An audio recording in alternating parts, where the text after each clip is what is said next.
Maman tchala moine. Bon, bah maman on a avec tout le respect, ils ont jeté dans la poubelle. Faut qu'on boit dans la poubelle. Parce que courage à quoi soit. Pour nga na notoriété na yete ndenge ya yembi bu monde entier ça ini yoki. Mais nga pona ko laksa ke na CPI na makambo na yete na bi que c'est une femme à jeter à la poubelle. Vous comprenez? C'est-à-dire yende nga zana kabiliste. Mais on a gardé sima mutu. Bon, mutango bovani na ye plus de 20 ans. Mboka ezali totika na Félix deuxième année yango. Mais ye bovani na ye mboka eza na chic international. Ye bisanga rapport ne se pesa que Congo ezata na ata 10e position. Pour le coup la makambo to tambola. Mais vous soutenez toujours la personne. Et dans un pays sérieux, je ne sais pas, cette dame ne mérite pas le respect. Comment tu peux dire que motaza ingrat parce que ba pesa ke beaucoup. Ça doit biso to kende ko pour na mbula. O biso to kende ko souffrir ba musuba la na banini. Azo yembango po biso ba kongo to sani to ina Félix to ba ke azwa ki na ete ba pesa ki pouvoir maintenant yé to bois ki na poubelle donc o ba benga ka ordure o azali mama ko ku fanzala te même musalaka ya saka ta yembeli kabila te musala ya salaka ako ko mériter mutanzala te et pense quoi kokumisa kabila nde après va mériter quoi na jo akomi nango o aja komi nango za ba arrêter te senga ka mutu asaleli mboka komi modèle batu ba ko conciter ye na musala na ye mais yazo zo idée ya kasi ke lokola za batu ba yebi ye anani mama achala mwana azana l'autorité internationale so na yembi ba kongo na osana nini ba koyo ba ke Félix azwaki te kabila nde mutazwaki nde apesa ke pouvoir pour kabila to za na monarchie kabila c'était roi tika ka pouvoir na moto asa nini oya lingi n'importe quoi d'abord nzamba limbisa ye soki bango bakanisi bamama chala mwana aza pe moko te baze bele o bazokanisa ke moko po etambola ndenge kinki alobaki l'homme providentiel ezaka kabila donc botiala mutu na binoki même après 10 après 20 ans mboko ekozala disparu. Les Congolais sont en train de mourir chaque jour. Le rapport est bimi 1500 les Congolais meurent chaque jour. Bazokufa na nzala to mobutu atikaki bazokufa même na ba tuerie. Même ba innocente bana bitike bazotika na ba est kuna banda bato ba mona ta $100 te amona kabila ta mona Félix te asala kana bilanga na zamba bazako violer ko tsaba to ba mama banzete na sia nzoto abasi bazako bomba bango. Mais vous pensez qu'il faut soutenir qu'un groupe batoana parce que même ceux qui la hypothèse que bango bazali na implication makambo na te mais dans des pays sérieux organisés quand vous gérez et que vous ne parvenez pas à résoudre les problèmes de la société. Oh, bah, qui ont fait quoi ailleurs? On démissionne. Mais c'est vos gens que vous soutenez. Ils ne démissionnent pas. Mais ils préfèrent continuer. Ils disent que ce sont les autres, ce sont les blancs qui font que les guerres soient là. Mais quand vous êtes là, vous êtes incapable de régler la situation. Vous êtes incapable de terminer la guerre. Mais vous voulez toujours être là. Nzambe, Alim Bissabini.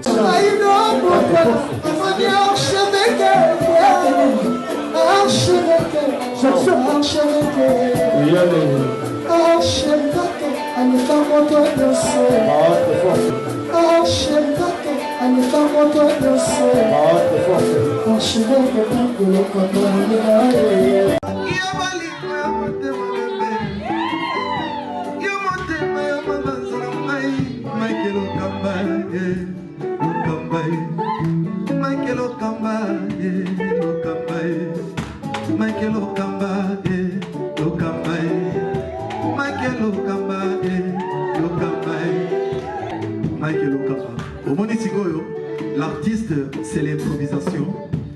Na honoré na émission na yo. Africa Elengi TV, votre chaîne, l'incontournable, la star des chaînes.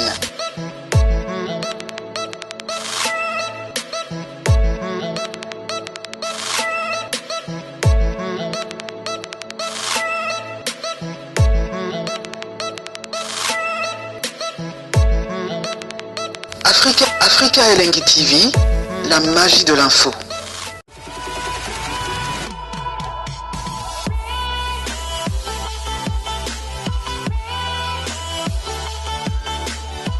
Le monde entier, mbote mingi epai wapi bozwami lelo toye lisusu liboso ya etando ikena bino tolobela Congo ya Bangkok, Congo ya Lumumba, Congo ya Kimbangu, Congo ya Kimpavita, Congo ya biso nyonso tout soki tolobeli Congo te moto kolobela Congo azate. Na kati émission lelo tolobela likambo etali dépassement budgétaire à la présidence.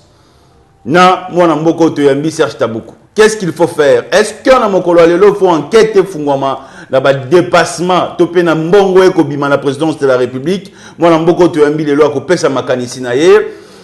Honorable Puela oya kotisaki requête na cour de cassation pour être bureau et assemblée nationale mwana mboka Janine Mabunda akweya tokolobela ngo pe na kati émission alelo nzembo toko kamama tchala mwana yembi ingratitude qui est ingrat entre le président actuel Antoine Félix Tshilombo Tshisekedi et Joseph Kabila le président honoraire toko betali solo ango na kati émission alelo ba imboka boko landa biso bozali libanda mboka 89 plus 243 89 00 60 149 soki tolobeli Congo te muto kolobela Congo azate mokonzi mboka akoloba le 20 ndenga lakaki après avoir koyamba koyoka batu na consultation tokoloba yango na 4 émissions ya lelo Serge Taboukou mbote mbote ndeko bili ba imboka ba kolanda yo ba retenir d'abord nini par rapport à présentation.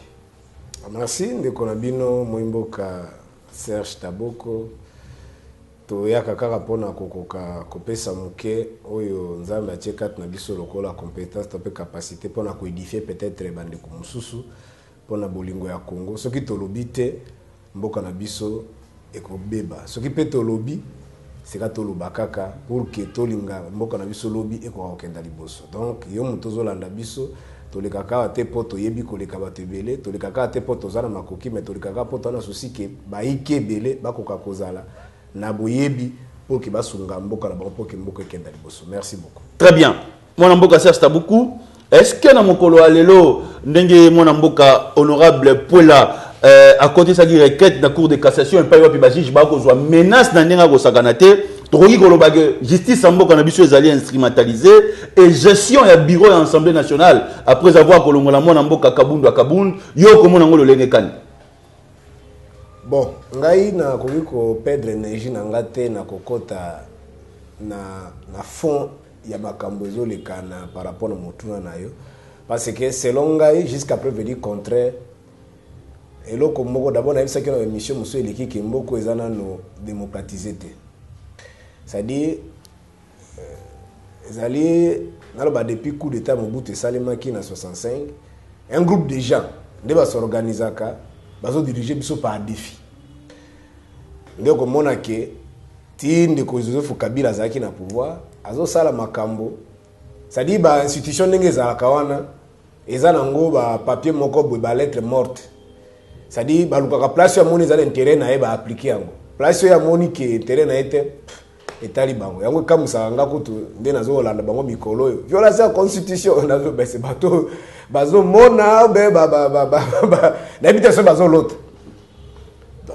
Alors ndenge pende ko feti sekedi a commis na pouvoir je vous ai toujours dit yaki nango élection té ndenge holanda ki ministre ya affaires étrangères français alobaki abi ça mis na Congo c'est un africain. Donc cela veut dire que c'était un arrangement. Papa. Avantage nangai ezali kaka ke même après un jour okopesa nga raison makambo tout sololaka biso tozo risque ya kokoloba solo na ebisa que depuis ba émission tout sala kana yo to sala pe na ba chaîne mususu kezaki nango élection te ata bande ko mususu bande ko nanga situ ya IDPS nango ba soutenir ka Félix bande ko kumisa gagner situ loko sa nga passe moi ba sena nzaba leki ngana monaka bon kasi to ko matima ka banzembo ndongo zoka ça dit on ezaki élection te ezaki nango arrangement préva l'appui au moni ndenge dans un pays sérieux le Congolais banga batele moni mwana mboka Joseph Kabila na batu na ye ndenge bakeye ko saisi même secrétaire général des Nations Unies ba yo saisi ba président ya na likambo itali accord pare ya accord na bango très bien toujours na likambo oui c'est biso ezalaki élection to ezalaki nango ba accord donc est-ce que le plus important que ba ko sa bureau assemblée nationale mona mboka Janine Mabunda ko oui na mona na ngaki na boya na ngaki na lobaki ki na kokota na faute c'est-à-dire dans les fonds et kokai koza d'abord difficile na mona mboka feti sekedi tona bande ko musu bazana libanda ya parce que ndeko Puela ya za na opposition c'est-à-dire ezala logiquement dans un pays démocratique ko zala difficile ki akoko ko sa bureau vi majorité au FCC azanango na assemblée nationale c'est-à-dire ngeza lokola un coup de paix dans l'eau. C'est-à-dire que quoi ça mabunda elingo lobaki bango moko nde bato ya FCC bandimi ya kweya pe ba remplacer na mutu mususu mais soki ko kweya ya ndeko mabunda c'est lo démarche ya ndeko Puela bande ko FCC bazo banga, c'est-à-dire makambo yo salemana eza ndeur ya démocratie. Alors lokola basalela ki biso ba élection en dehors ya démocratie, babunda pesa ka okoya en dehors ya démocratie, c'est-à-dire eza bitumba na bango. De lingo robake azo sala kaka ba o pe ba yelero ya Félix, ba sala kande Kabila pe bande ko sala. Et ce zola ngoni azoloba. Ndeko mona par exemple na ba parti loko ba MLC ba secrétaire général, ba longwaki da MLC soki mama bazai baya kate ngai kuma chiffon lokola palo. De IDPS ndenge bazala sope basala ki pe basali pe re. Et kuma pe chiffon lokola palo. Alors, c'est-à-dire machine wono ende ko Kabila bande ko sala na bande ko naye. Romona peut-être toutaki bopoza bande ko musu baki opposition. Par exemple, le coup bande ko Yves Kisombe azaki très intelligent. Azaki na MLC. Mo komona ye mutazaka en opposition. Mais yé alobaka de bakamoto bato majorité balobaka yezaka pour yango opposition balobaka yezaka contre on aime ça balobaka contre na suka azaku, c'est-à-dire tout ça ezaki ba stratégie tozo ba en dehors ya démocratie, c'est-à-dire ba dehors, c'est-à-dire anticonstitutionnel, c'est-à-dire tableau bango bazo sala wana. Maintenant sur le plan peut-être légal, est-ce que violation salema kité ndena landi ndeko poela et c'est là qui rapport et salema lokola salema kité, c'est-à-dire ils sont en violation à la loi. Mais dans le baquet, attends ce qui m'a bondi, attends ce qui procédure, attends ce qui délété pour nous faire le rapport. Bango au niveau opposition, dans moins de 150 députés, bango qui jamais quoi sa majorité wan. De lingo robaka ke, makambo ça le masiko est en dehors de la démocratie.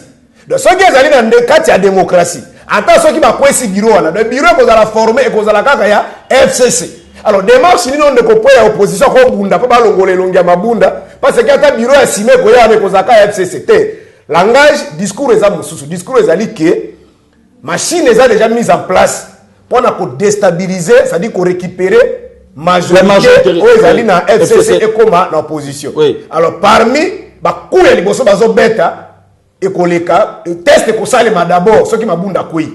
De ce mabunda koi il y a bagende ko Kabila na bato na ye on est déjà conscient qui est basé en majorité. Alors, le bureau déjà est au Mawana, le bureau est au FCCT. Donc, est-ce que c'est important que le président actuel, Félix Antoine Tshilombo Tshisekedi, a dans la majorité dans le Parlement? Mais il y a une mission où il est Kindeko. Ndeko Félix est à Tobola qui Congo, Mbeli dans le Congo. Et là, Ndeko Félix est à Salaki. On est dans le Baka avec tous les risques, c'est-à-dire. Tozana droit à koloba. Parce que peut tolobite, ezana mona tina te, ça dit toko kufa na kati ya médiocrité na kati ya passe. Et nous sommes appelés de parler. Ça dit eloko ndeko Félix salaki ezalaki na bon. Nazo bisa tout moment qui nazaka tout moment soki ndeko Félix depuis à partir du 23 octobre. Ndena kumi ko s'intéresser na makambo ndeko Félix c'est pourquoi na baki qui na ko soutenir. Mais avant on ezaki soki na gaga zoloba na changer chaîne. Attends na chaîne muso. Ça c'était pas à la télévision. Parce que dans les gens qui ont été yokaye na bande ko mimona ki congolais na kati te jusqu'à ce que azoki likanisike asa la mbongo ati longa Kabila na kati. Donc constitution lobi bonatique 78.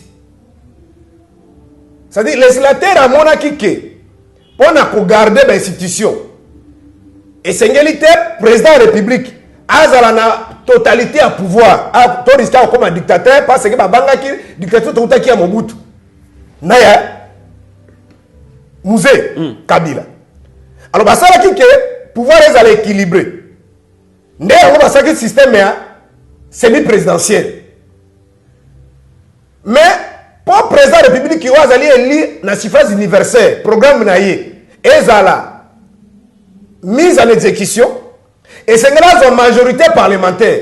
C'est pourquoi, article 78, c'est l'objet que, après la proclamation, ceux qui président de la République a la majorité parlementaire, il doit nommer un informateur. Informateur, on a le président qui dit député.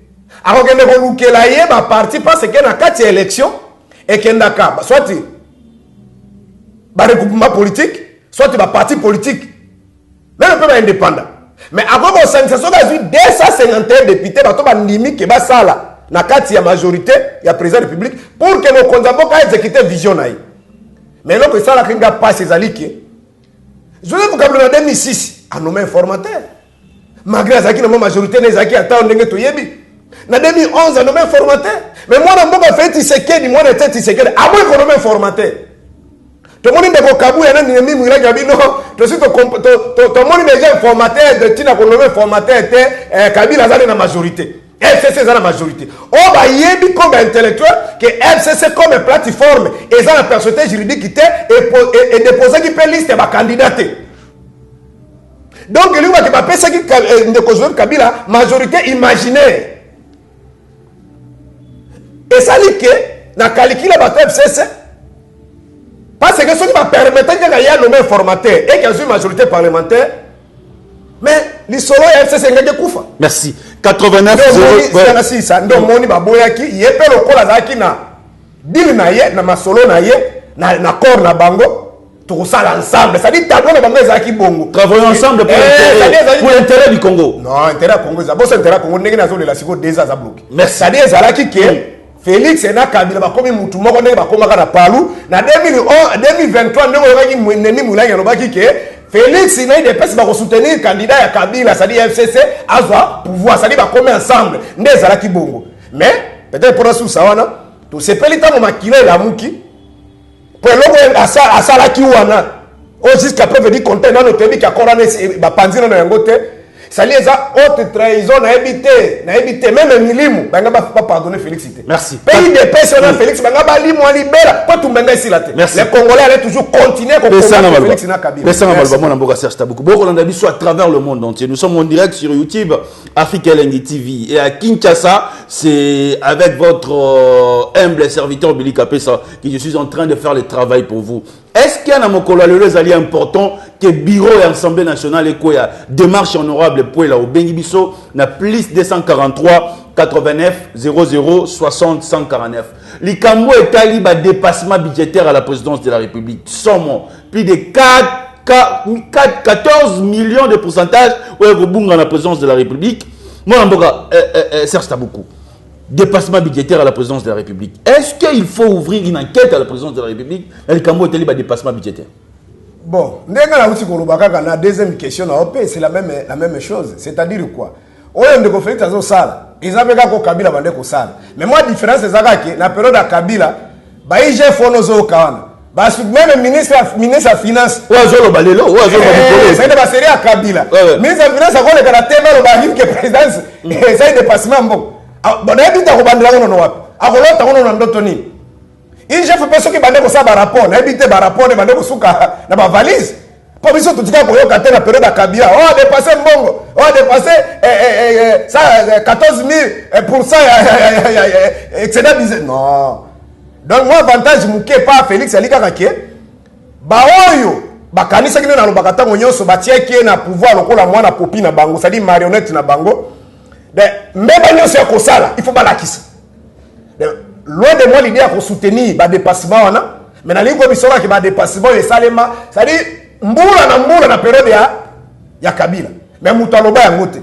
Ce qu'on a période ya Félix Inde, balinga la kisabiso que les situations tamboula. Ministre ya budget, pardon ya finance, ala kisabiso que il a géré malam. Mais azala on a période ya matata mponyo azala on. Aso ko bazaki na joki directeur ya matata mponyo. C'est-à-dire quoi? On peut Félix à Osala. Na logique que bango bazana yé.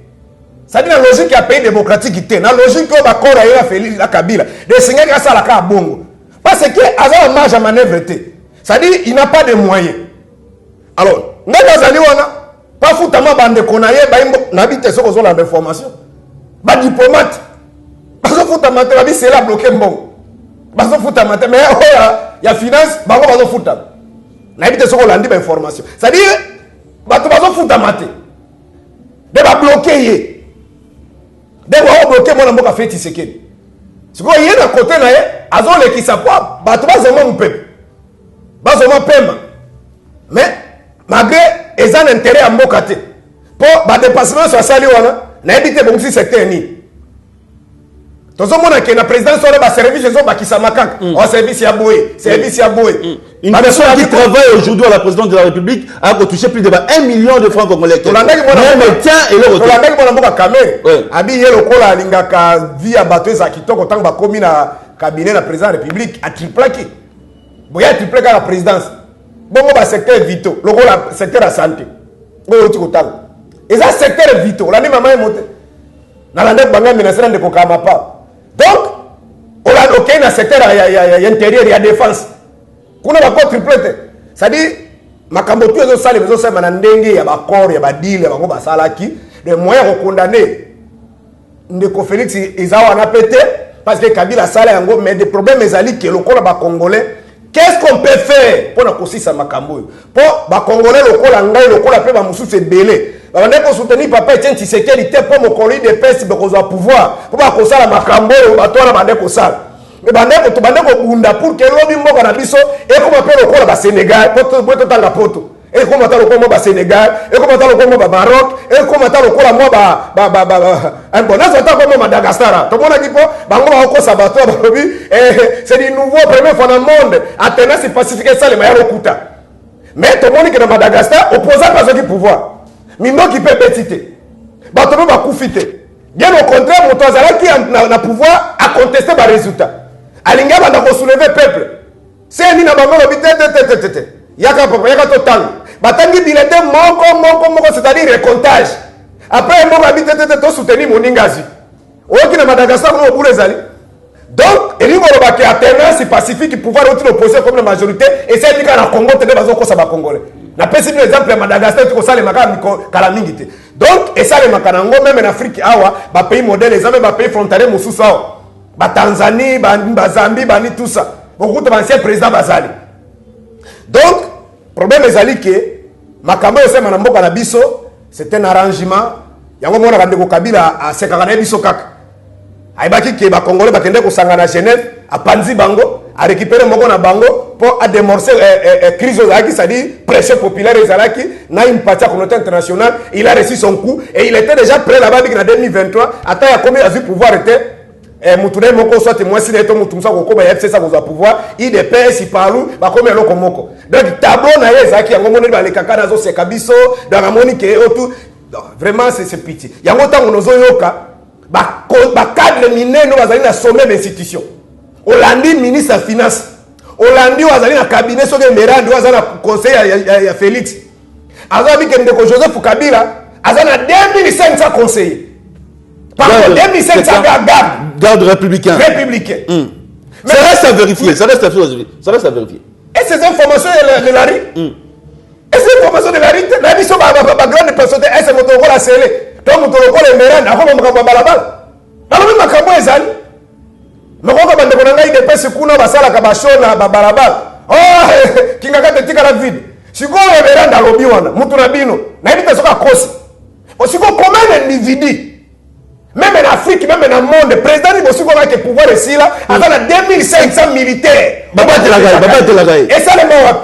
Dans l'investigation, même en États-Unis d'Amérique, la première puissance pays au monde, basé l'ancien président. Président Tigani n'a jamais atteint un salaire annuel, il y a $500,000. Mais vous avez quelqu'un où mensuellement, pas annuel, mais mensuellement. C'est atteint $670,000. Dans un pays comme ça. Où la population souffre, où il n'y a pas de l'eau, il n'y a pas de courant.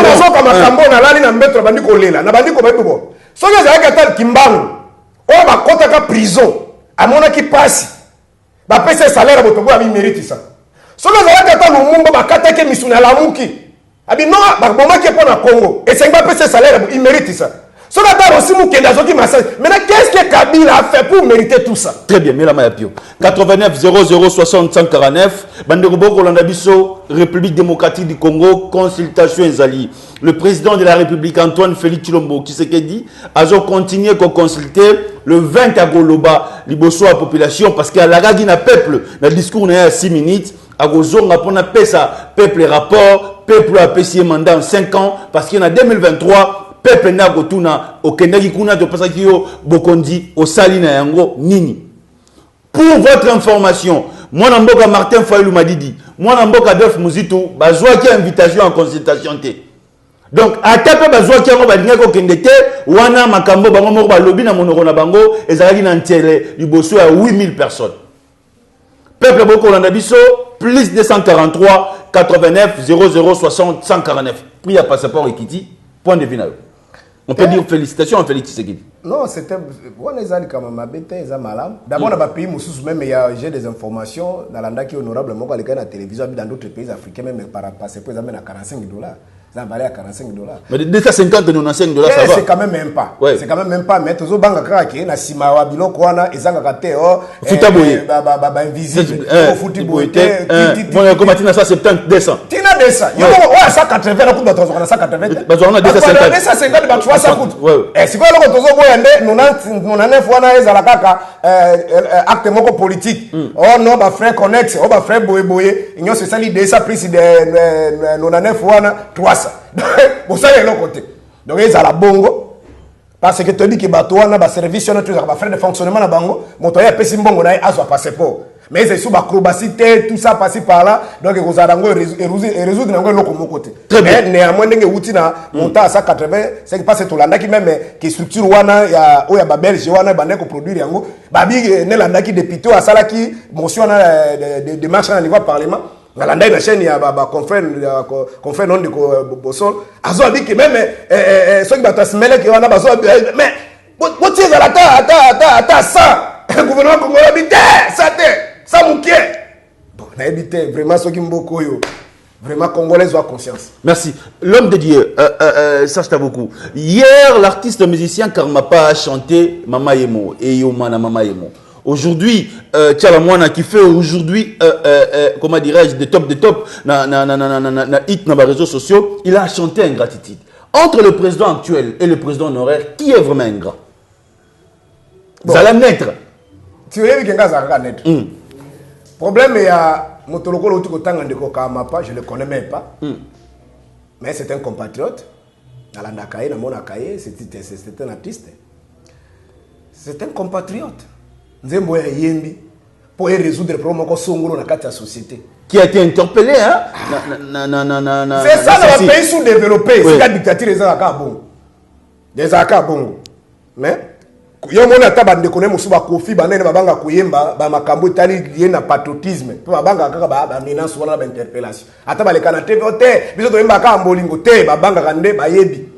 Ba yebi que soka yembi banze mususu aboye makambo ne ko beba il sera bloqué. Donc il faut encourager ndeko Kamapa, ce qu'il a fait vraiment c'est encourageant à l'Ignimboka. Na soki lelo mama bongi, biso petit peuple ndeko kenda kakuna. Pour tous ma kokia okena cinquantenaire, peut-être pour plutôt mususu a miné ba privé on ate.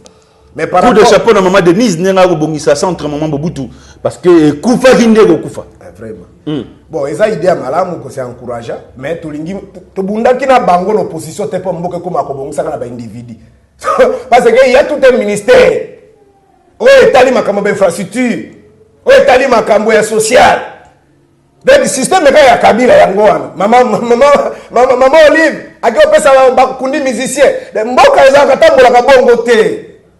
Bon, qu'est-ce qu'on doit dire? Congolais ne mutazo landa biso.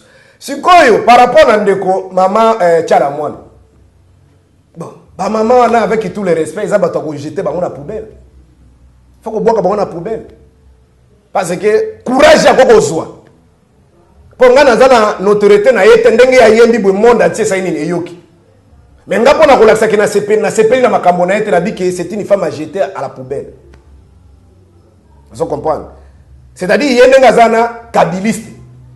De bango soko tuni parce que comment ba pays ko les États-Unis l'élection pour faire même la France partout là ba pays eza organisé. Bato batamba za kasima bato par rapport à l'idéologie. Vision. C'est-à-dire vision à Moutouana, moi de Mandela Bazalaki, c'est-à-dire vision à Moutouana des Andengenin. Ba lumumba ne bande koya. Ah, te ba démocrate vision bango ezabou. Ba socialiste ba républicain vision bango ezabou. C'est comme ça. Mais on a regardé sima Moutou. Bon, Moutongo bovani na ye plus de 20 ans. Mboka ezali totika Félix deuxième année yango. Mais il y a na yembo que ça na chic international. Il y a bisa un rapport ne sait pas que Congo est à 10e position. Et là quand on regarde dans ko matamuki ya bali, tala siko bala ngone sikezo ken. Pour le coup la makomoto tambola, mais vous soutenez toujours la personne. Et dans un pays sérieux, je ne sais pas cette dame ne mérite pas le respect. Comment tu peux dire que motaza ingrat parce que ba pesa ke bokundi. Ça doit biso to kende ko na mbula. O biso to kende ko souffrir ba msuba lala na banini. Le ba bureau, ba msuba zoka, msuba kufa. élection na mona na Lubumbashi matin fona na maman bazé bazo kita il y a même des choses qui tuer na ba partout non moni élection salemaki mais nzoka ndeba effort tout ba sacrifice ba kufa ki wana ba rosi mu ke ba kufi des aki na ngo élection te des aki nde mutu moko azu pouvoir à sainin et loka suka na ngata na chambre na ye azo yembango po biso ba kongo to sani to ina Félix to ba ke anzwa ki na ete ba pesa ki pouvoir maintenant il est au bois qui est na poubelle donc on va benga ka ordure oh azali maman ko kufanzala te même musalaka ya sakata yemeli kabila te musala ya salaka ako mériter mutanzala te et pense quoi kokumisa kabila nde après va mériter quoi na jo akomi nango oh ja komi nango za ba jarete te senga ka mutu asaleli mboka komi modèle batu ba ko conciter na musala na ye mais yazo zo idée akazi ki lokola za batu ba yebi ye anani mama chala mwana azana l'autorité internationale sona yembi ba kongo ba osana nini ba koyo ba ke Félix azwaki te kabila nde mutazwaki nda pesa ke pouvoir pour kabila tozana monarchie kabila c'était roi tika ka pouvoir na moto asa nini oya lingi n'importe quoi et ba congolais pe ba ko se révolter te donc moi je ne suis pas d'accord na biloko ya sali d'abord nzamba limbisa ye soki bango ba kanisi ba match la mwana aza pe moko te baze belé o bazo kanisa ke moko pe tambola ndenge kinki alobaki l'homme providentiel ezaka kabila donc bon tiens la mutu na biloki même après 10 après 20 ans mboko ekozala dispari parce que to bengana to combattre ki ndeko na Mobutu pour économie mboko ezaki ya kobeba to fungoli maboko polele à travers papa Tshisekedi ba Fidèle Baya on a cru que ce sont des compatriotes pour ba kolongola nzala na mboka mais depuis ba ndeko Fidèle Baya on est aux FCC les Congolais sont en train de mourir chaque jour le rapport est bimi 1500 les Congolais meurent chaque jour. Bazo kufa ngana nzala te Mobutu atikaki, bazo kufa même na ba tuerie. Même ba innocente bana bitike bazo tika na ba est kuna, banda boto ba mona ta $100 te. Amona Kabila ta mona Félix te. Asala kana bilanga na zamba bazo ko violer ko tsa ba mama ba nzete na si nzoto ya basi. Bazo ko bomba bango. Mais vous pensez qu'il faut soutenir qu'un groupe batouana parce que même ceux qui ont l'hypothèse que Bango Bazali na implication makambo na te. Mais dans des pays sérieux organisés, quand vous gérez et que vous ne parvenez pas à résoudre les problèmes de la société, oh babé qui on fait quoi ailleurs, on démissionne. Mais c'est vos gens que vous soutenez, ils ne démissionnent pas, mais ils préfèrent continuer. Ils disent que ce sont les autres, ce sont les blancs qui font que les guerres soient là. Mais quand vous êtes là, vous êtes incapables de régler la situation. Vous êtes incapables de terminer la guerre. Mais vous voulez toujours être là. C'est-à-dire ils sont complices. Très bien. Nzambe, Alimbi Sabino. 5 minutes au Tirel Nango. Le président de la République a consulté. Senko pas consulté. Hier, Bazalaki pas mon amboka Joseph Kabila Kabange président honoraire. Babanda pas président de la République. Bakei Bamoni mon amboka Martin Fayoulou. Bamoni le premier ministre Sylvestre Ayulou Ngaïlou Kamba. Lelo, Namokolo Lelo. Démarche à Senko. Vision, point de vue. Pour te clôturer. Merci beaucoup. Tikilanga Maloba Naloba. Naloba qui boit une émission et les kaki. À partir du 23 octobre, dans le discours à Félix, dans mon akiki, makila patriotisme télémaque. Et je vous ai dit que je vais le soutenir. Mais dans l'hypothèse qu'il y a une option et qu'on apporte l'intérêt à Congolais. Mais je vous ai donné que, apparemment, au niveau de l'IDPS, la démarche n'est pas pour l'intérêt général. La démarche est pour l'IDPS, et ça dit que, comme il s'est Félix, il s'est dit, à pouvoir. Puis, c'est avec Kabila, apparemment, c'est comme s'il n'y a pas le pouvoir. Il est bloqué comme lui-même l'a dit. Qu'est-ce qui se passe? Il faut comme ça, tu sais qu'il dit Félix, dictateur. C'est-à-dire, Abba écraser Kabila, et à ce moment-là, il y a ça à diriger. Donc, c'est là qu'il dépêche, il démarche, il sur Salema. En dehors, il y a pour soutenir Félix.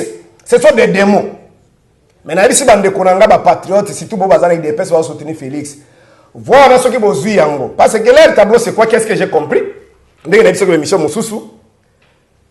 Ce qui doit panzer la mouka est panzani. C'est-à-dire, il va récupérer Bemba na Moïse Katumbi. Moïse Katumbi déjà, si Bazoaka est calme. De Moutatika qui Bemba. C'est que moi, j'ai beaucoup regretté. Je n'étais pas si pris que Moïse Katumbi a rejoindre Félix. Mais ce qui m'a si pris, comme on l'a dit, que Bemba, na niveau na yé, tel qu'il était, ou tel qu'il est, a qu'un de condiments, cocotte na bilo, qu'on a format wana. Nous tous, nous voulons soutenir Félix, mais pas dans ce format-là. Parce que quand on soutenir, il y a un format Oyo, et qu'on produit le comme côté. Nous allons créer encore un dictateur, comme on a créé Mobutu, comme on a créé Laurent Désiré Kabila, comme on a créé Joseph Kabila. Mais format et solution, c'est qui nini. Format et solution, c'est qui est à reconnaître que ma simité. Tolimbi attends, c'est pardon, Tolimbi. Parce que mon cerveau l'avait déjà bien dit. Na Belgique, après publication des résultats. Abili Kamoa Félix Assali, ça sera encore plus pire qu'en 2016. Il a fallu qu'il félicité Ndekonaï. Mais tout ça, la nini, mais c'est soupani. Et mon gars qui n'a Ndeko Félix a réfléchi, boy. Il y a un même batindi une invitation individuelle. Pour qu'il y ait un tindi ensemble, na niveau à la Mouka et Bakoyate. Pour matin, il faut déjà ça au Baki. Que ceux qui vont respecter pas de sorties na biso, na Kouyana, la Mouka Mobimba. Alors, pour la diviser, bango, atteindre déjà, atteindre une invitation individuelle. Alors, na moutou ya bande koyi de presse, na d'autres comportements pour soutenir Félix, n'y a pas bango que, bemba, na Moïse Katou mene moutou basala Martin Fayoul. C'est-à-dire, ceux qui, battant bi balaba bimi, Martin Falassaynin. Ce sont les mêmes tableaux que Mobutu avait fait après 1982. Tant que basali 13 parlementaires, a débauché qui 12 articles, il dépasse Félix, pardon, Etienne Tshisekedi article qui est moko, en croyant qu'il a réussi. Mais jusqu'à la fin, Etienne Tshisekedi, jusqu'à sa mort, il est resté constant et article là, il colle. Très bien. Il y a un zila dans le Bamakambo, c'est important, frère, attends 2 minutes. Ici, il y a Makambo Ezali que Félix a tout gagné. Il a gagné la présidence, a gagné Mbongo, a gagné Honneur. Alors, qu'est-ce que Martin Fala a gagné? Qu'est-ce que le Congolais a gagné dans le pouvoir? Oh, solution qui a respecté le plan de sortie. Si on a respecté le plan de sortie, on va déconnailler. C'est à la Mouka. On va dire qu'il y a la présidence de la République. Et ça, c'est la voie la plus sage, même Bassango Bandimi. Parce que voie Moussousou, il y a que 64 les alliés. Kabila peut prendre des armes. Même ceux qui ont peut utiliser d'autres gens, de prendre des armes. Il y a que, na fragilisation de les alliés. Félix n'a pas de moyens pour faire face à l'armement et ma solo peut-être au Rwanda, au Ouganda, au Burundi, au Zanakati. Alors, voyez la plus simple, facile, les alliés, que réforme de l'institution. Bazu ba médiation d'engen de bande kolo barbaki ata 5 na église catholique. Pardon na SCC. Ba sangisi bango, ba sanga réforme de l'institution. Félix na Kabila batika na pouvoir na bango. Mais to bongisa seni tout le monde dit que l'institution peut avoir pouvoir, c'est-à-dire cours constitutionnel. Pour que l'ONU ait l'élection de Kosala et permettre à gagner à Saline, à gagner Mboka de Saline et Kendali Bosso. Mais dans la table, on a des personnes qui ont dit que on a dit que Finga Basango. On a dit que Félix, papa, Moutako Sabino, Félix, Bino peut-être besoin de la Masolote, il n'a pas encore l'impérium de pouvoir. Il n'a pas encore tous les atouts. Il n'a pas de moyens. Très bien. Ceux qui vont écraser Kabila par force en violation de la loi, Monde Konanga et Congolais Olandanga, il peut prendre des armes. Conformément à l'article 64 de la Constitution, Mototo a géré le pouvoir en violation de la Constitution de la loi, Bakote les mélaillés, lui-même Kabila ne peut pas aussi faire même à Kokotika, mais utiliser Bato Moussoussou, Mboko qu'on a déstabilisé, on ne saura pas. Mais la voie la plus simple, c'est ça, tout ça, la réforme de l'institution, on va mettre Kabila dans bas de touche. Parce que ceux qui vont les faire ça, les mis à bien, Kabila n'aura pas 100 députés. Merci. To comme na suka émission Alléluia Zalaki moto na mwana mboka Serge Tabuku na pesi mbote na ba mboka nizo tu bazo landa biso libana mboka. Papa na biso no nganda consultation bandi royato royate. Ya boke tu premier. Olia ko finga na kuna libana mboka. Zonga na mboka consultation c'est bandi. Union sacrée pour la nation. Ezo banda kala ningité. Royato royate. Tozana Congo, Antoine Félix Tshilombo Tshisekedi, président de la République. Après consultation, qu'est-ce que le président de la République, le Raïs Antoine Félix Tshilombo Tshisekedi a rolobana peuple congolais 89 00 60 149 au joie qui bison en retard yeba honorable Pouela a continuer démarche na yewa fundaki bureau et assemblée nationale. Donc si tout va bien ndenge azo kanisa bureau wana na mwana mboka Janine Mabunda ekoki kokweya na Congo Kinshasa wa prix à passeport Ekiti de 250 à 99 $. Nzembo ingratitude oh maman na biso asali. Soki asali wana motema na ye vraiment to condamner yango. Soki ba buto apesi ye mbongo asala nzembo wana to condamner yango. To komi na suka. Soki nzambe azongi lelo te to kutali mikolo zali goya. 89 00 60 149. Ciao.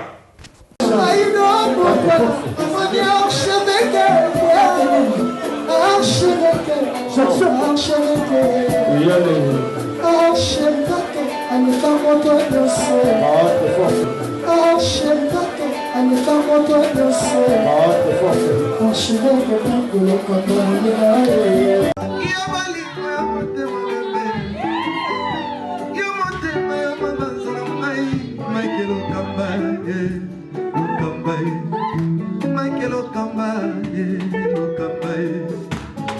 Lokamba, Lokamba, Michael Lokamba, Lokamba, Michael Lokamba. Au Monitigoyo, l'artiste, c'est l'improvisation.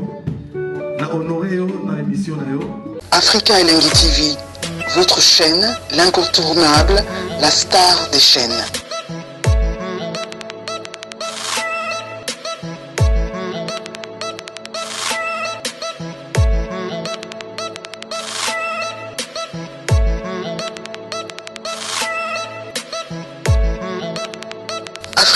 Africa Elengi TV, la magie de l'info.